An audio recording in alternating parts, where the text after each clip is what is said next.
Hey, welcome everyone to an unboxing the Sennheiser ACCENTUM wireless noise cancelling over-the-ear headphones.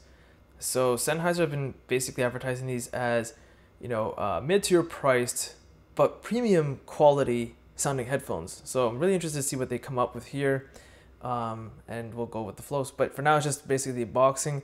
So you see some basic control layouts placed on stickers to show you what the controls do on the actual headphones. But of course, there is like some information you can get on the app itself, the Sennheiser app, which has more information on how to use the controls for, well, most headphones I've ever used from Sennheiser. So here they are, and let's complete to the side, but yeah, looks, well, nothing special, just very plain.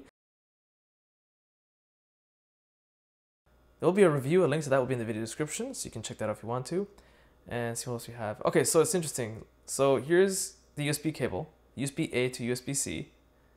And then we have some documentation, which looks to be probably a quick start guide, right? Yeah, so it's weird. I'm not sure why they label the stickers on the headphones, but then you have this information here anyway. Not a big deal, I just find it kind of redundant.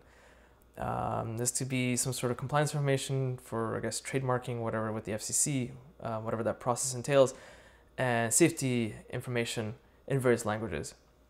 That's pretty much the box contents in a nutshell. So again, a link to the review will be in the video description. Be sure to check that out, as well as links to my website and social media links also in the video description. Be sure to hit the like button, it does help. Subscribe, and thanks for watching.